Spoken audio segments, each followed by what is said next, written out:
Good morning, everyone. This is VanEck. I'm the CEO of VanEck. I want to explain a little bit before we get to our special guest why we're interested in the Indian fintech market. We have the CEO of PB Fintech that runs an online insurance company.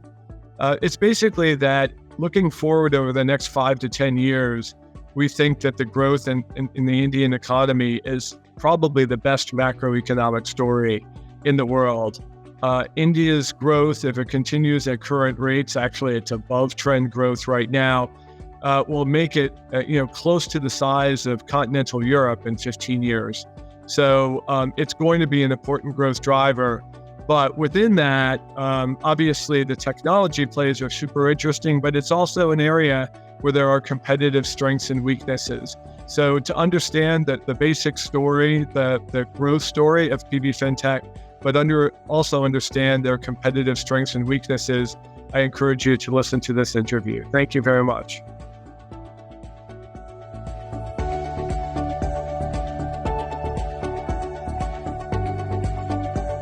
Good morning, Yashish. Thank you for joining me.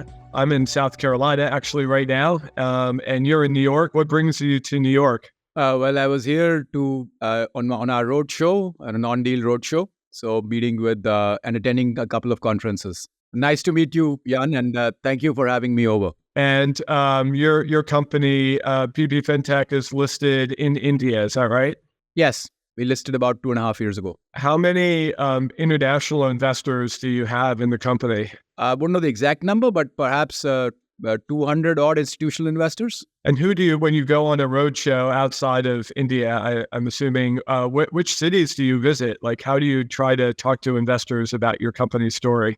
So in the US, it's New York, Boston, San Francisco, LA, Chicago, a bit of Philadelphia, Los Angeles. Yeah, I mentioned that. And then in Canada, Toronto, Montreal, UK, London, Edinburgh, Singapore, Hong Kong, and a lot of time also goes in Bombay, meeting with investors in India. There's a large bunch of Indian mutual funds who invest in the company.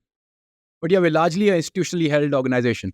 Well, it's very exciting to talk to you today. We at VanEck and many investors are very excited about the macro story about India, but we don't have a chance every day to talk to a founder and CEO about how their company was built and how they think of the market opportunity. So if you don't mind, let's do a little bit of background. What led you to the company's founding and when was that? So, if you think about India at a very high level, it is perhaps the only place where there is a middle class yet to emerge and become a large part of the country. So as of today, our middle class is roughly about 300 million people in a country of about 1.4 billion people, and that's about 90 to 100 million families that you would classify as middle class. Middle class being somebody who's earning as a family about $6,000 plus. We realized long back that this middle class did not have social security. India was a growing economy where, the future is always a little brighter than the past. So if you have a medical emergency, if you have death, disease, or disability, you are not part of the future. And what that means is your family loses that opportunity to have earned in that future and to carry on building towards that future. And that can put people back by generations. From a Western perspective, it's almost impossible to even imagine what that family goes through. So we took it upon ourselves to, number one, educate people on the need for buying their social security, because obviously in a situation like this, it's not very easy for the government to provide that social security when you have a very small middle class and a lot of people in poverty. So just to put that in perspective, of 300 million people in the middle class, but more than 1 billion people who are below that middle class, right? So what you expect that should happen over the next, let's say 15, 20 years is a middle class grows from about 300 million to maybe, a billion plus. And what that implies is 700 million people moving from below middle class into the middle class. That's probably the biggest shift seen anywhere. Perhaps that happened in China between 1990 to 2010 or so. And that's the same change that is the only market left where you will have that larger change. And I think that throws up this opportunity of catering to that middle class and making sure they are not let down in case they have a problem with their death, disease, or disability in an untimely manner. So what were you doing before you founded the company? Tell me just a little bit about the story behind starting the company. I get that the big picture macro question, but tell me specifically what you did. Yeah, so I was a consultant with Bain, working in the London office. Post which I had a brief stint with eBookers, where eBookers was a online travel agency. And one of the reasons I wanted to move from travel to we eBookers was sold to Sendent in 2005, and I was the managing director there. Now, one of the things I realized when I was at eBookers was that a flight seat, whether you sit on the flight or I sit on the flight, the cost to the airline is pretty much the same.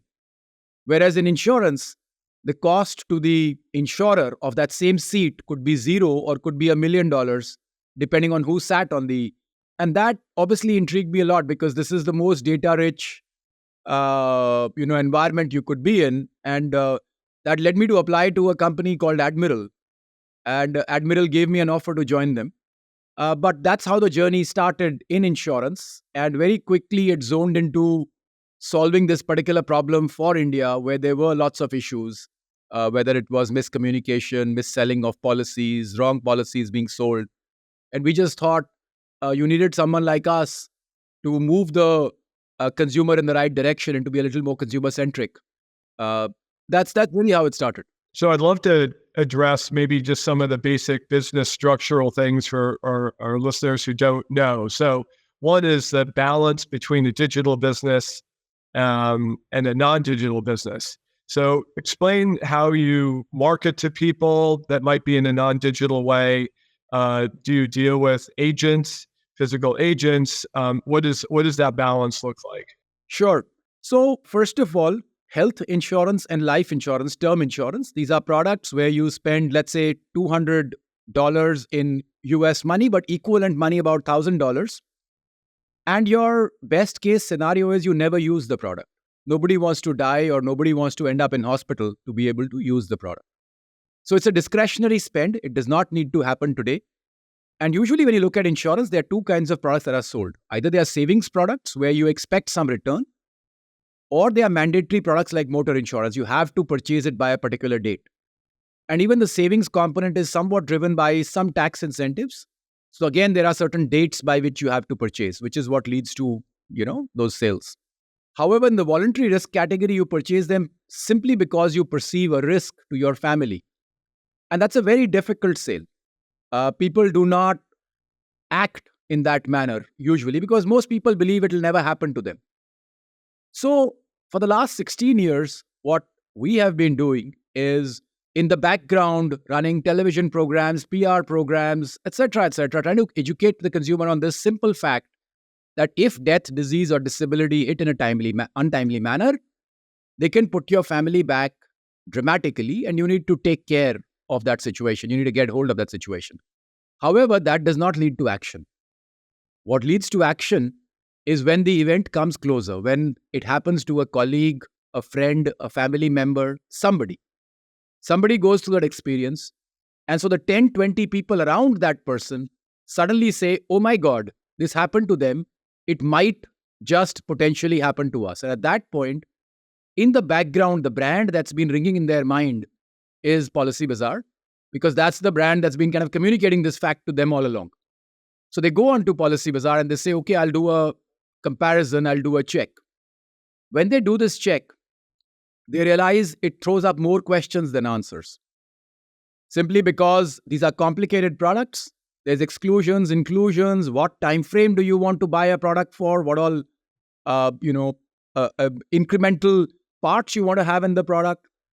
And that leads them to believe that they don't know enough and thus they need help. What we end up having is this very concentrated sort of mix of people who are saying, I want to buy insurance. They've turned up to you. Now, the best possible result for you is that you have a physical meeting with each one of them, because that's how you get the highest conversion. And the cost of the physical meeting is negligible compared to the revenue you would make from that insurance transaction. It's absolutely negligible. If you are unable to have a physical meeting, you try to do it on video, like we are doing right now. And if you are unable to have the video conversation, you try to do it on phone.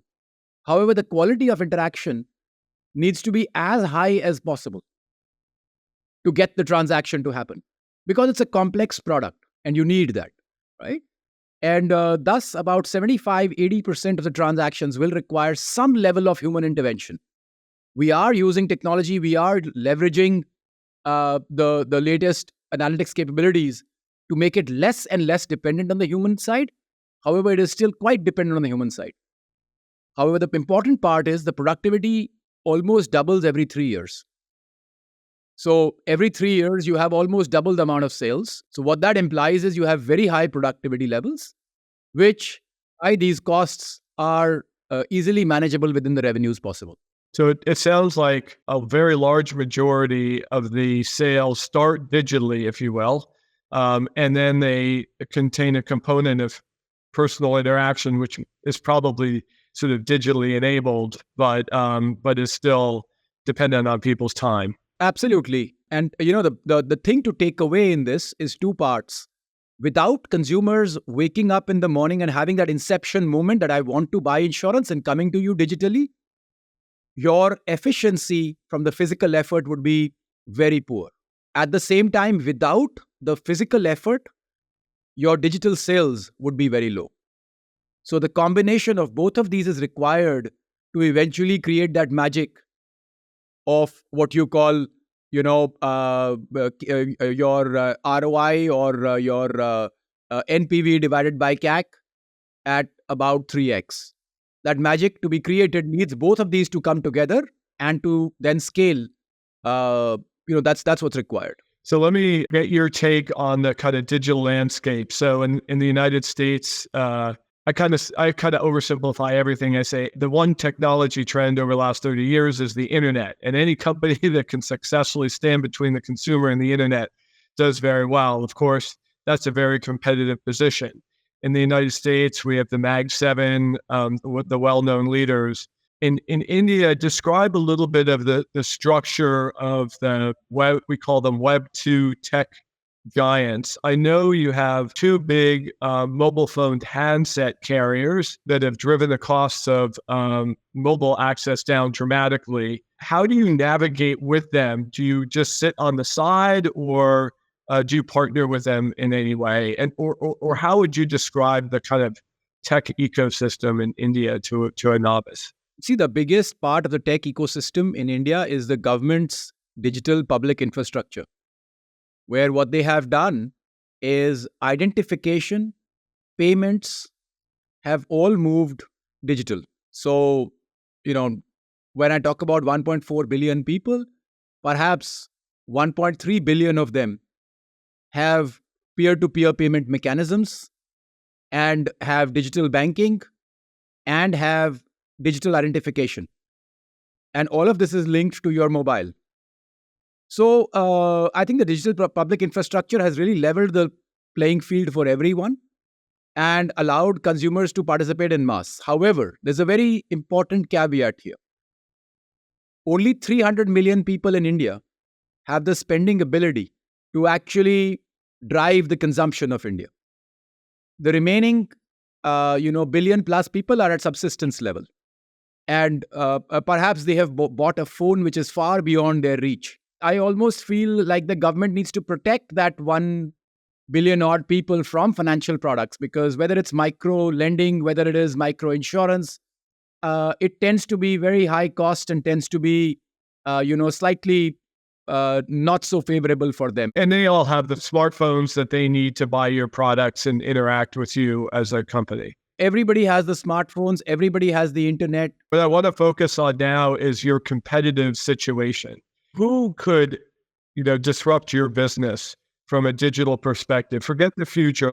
Anybody can disrupt our business. They have to want to. Please appreciate ours is a very deep business. See, in India, if you have something which is pure tech. There is no depth, there's no dearth of talent or capital in India. It'll get disrupted very quickly. But the moment you combine a business which has both technology, analytics, and deep operations and keeps getting deeper every 3 years, it genuinely becomes very hard to disrupt. Because what do you build? You at best build a Me Too. And by the time you build a Me Too, the primary player has gone 2 steps deeper. I'll give you an example, right? Someone like us started off with advertising, marketing, then got into sales, then got into disclosures, then got into product creation, then got into claims handling, is now getting into garage network management, is getting into hospital care management, right? So to do it, you need to do all of that. We are in 300 plus cities. We have people deployed, manpower, vintage. All of that takes time. It is not a flick of a button that, you just deploy it and it happens, right? And by the time you take that time and try to catch up on every front, someone like us has moved on and has gone to the next level and gone to the next level. So I think very difficult once such a business gets embedded. I guess for the listeners, again, that are very familiar with your business, what are the primary products that you sell today? And do you see that expanding strategically over the next 5 years? So we primarily sell health insurance and life insurance. These two would be now 80-85% of our premiums. From a revenue perspective, maybe 90%. And from a present value perspective, maybe 95%, right? And I'm going to say something very controversial. I do not expect this to change. I expect these to stay our primary products because the need is very deep. See, I'll give you a very simple answer, right? Health insurance in India today is a $10 billion industry. In the US, it's 1 trillion. We have 4 times the number of people. At some point in the next 20, 30, 40, whatever number of years you want to take, it's going to become 100x. And why would it not? They are people, right? People fall sick everywhere and they require healthcare.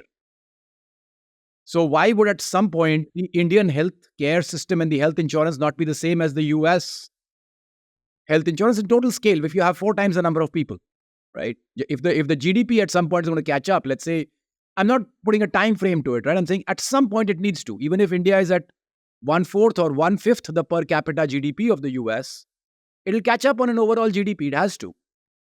And the same thing applies here. So that's the opportunity, right? And in India, you don't need to seek other opportunities. So this whole thing of, it's in a mature market where things have already happened, where the middle class has already emerged. You need to say, okay, I've done one product, now which next? In India, actually, deep focus is required on one thing and getting it right all the way. I think the reason as an investor I would ask that question is the more product relationships you have with a customer, the stickier that relationship is, right? So what people are worried about is what's your, we use this term competitive moat. In other words, so you mentioned one of them, which is that you've built operating efficiencies, which make it hard for just a simple Me Too to be able to replicate your financial model. I guess another moat would be how your brand and customer acquisition at the time of interest in your products. And it sounds like you're investing in your brand and your digital presence to be top of mind to start that process. See, today we have on average a customer buying 2.6 products. In the future, our hope is we cross 3 quite soon. However, what I want to mention to you, social security as an industry is usually 30% of GDP. You don't need to move to other industries. Many people ask us, why don't you be in other geographies? I say, if you take a 30-year view, India is going to be 60-70% of Southeast Asia. Where do you want me to go? So I think there is something to be said about deep focus. Our focus is very simple. We want to solve for social security in India. And that's a very, very big industry and a very big problem. And whoever solves it will have to have very deep focus. It will not be done in a trivial manner, right?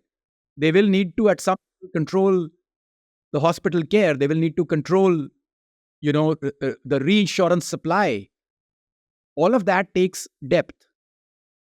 It's non-trivial, right? And I think that's what I'm trying to say. Yes, you will reach 3 products per customer and you will probably one day even reach 6.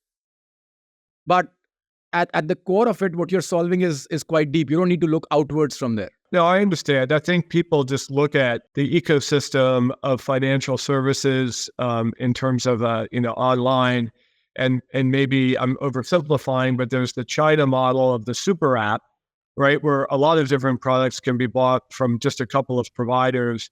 Whereas in the United States, it's much more fragmented in terms of, and basically the giants.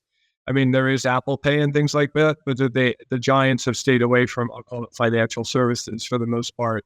And you're basically saying, listen, that's kind of, I'm not worried about the tech giants. I just want to be, the leader in my category, and that's a very comfortable and competitively secure place to be. I think I'm not trying to say it's a competitive or secure place to be. I think it's a very difficult thing to do for anybody.